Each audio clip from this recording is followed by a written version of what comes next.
Hello again. We are opening up week 6 of the class.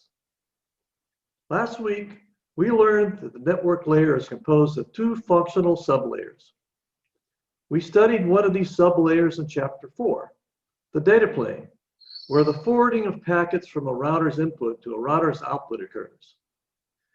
This week, in chapter 5, we'll delve into the control plane, which incorporates the routing function.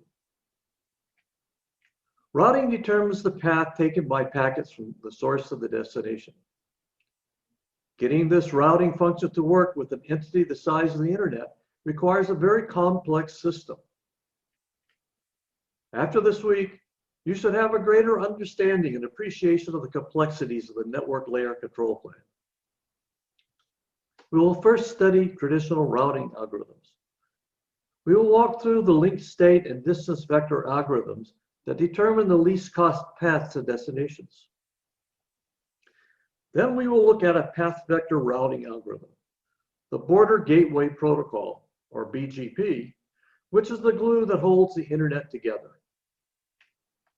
We will see how the huge size of the internet requires routing to be distributed and scaled. We will further examine SDN as we take a deeper look at the SDN controller, the key component of the new paradigm for the control plane. In the final segments of this chapter, we'll do a quick study of one protocol used for network diagnostics, the Internet Control Message Protocol, ICMP. There's a level of complexity in understanding the routing algorithms. Besides the textbook and chapter videos, you should look at the video of the Blackboard solution that walks through the Dijkstra's algorithm problem solution of slide 5-13. This video is in the subsection 5.2.1 on Canvas in the Module 6 resources. In addition, there are worksheets and links to other videos in the optional resources. These may help you understand the technical aspects of this chapter. This week, read chapter 5 and view the accompanying section videos. The items due are the usual chapter quiz, chapter problem set, and journal.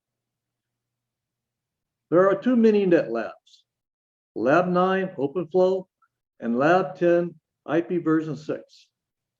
Start programming assignment number 4 this week. In this team assignment, you'll be using Mini-Edit and the Mininet APIs to build a more complex network that includes a secure web server. Extra Credit Lab 12EC buffer bloat is due at the end of this week. Another Extra Credit lab is open this week, Lab 13EC. This lab uses a different Mininet controller written in Python. Both programming assignment number 4 and Lab 13EC are due at the end of the course at 11:59 p.m. on June 18th. As a heads up, the final exam will be held next week on June 11th at 9:30 a.m.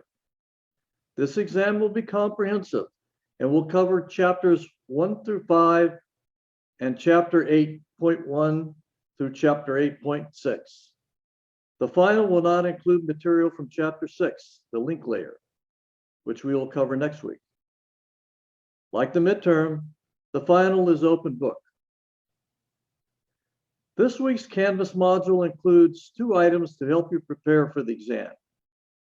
A study guide available in the resources section and a pre-final quiz. The pre-final counts the same as a quiz and you can take it up to 10 times. The highest score counts. After this week, we'll be 3/4 of the way through the course.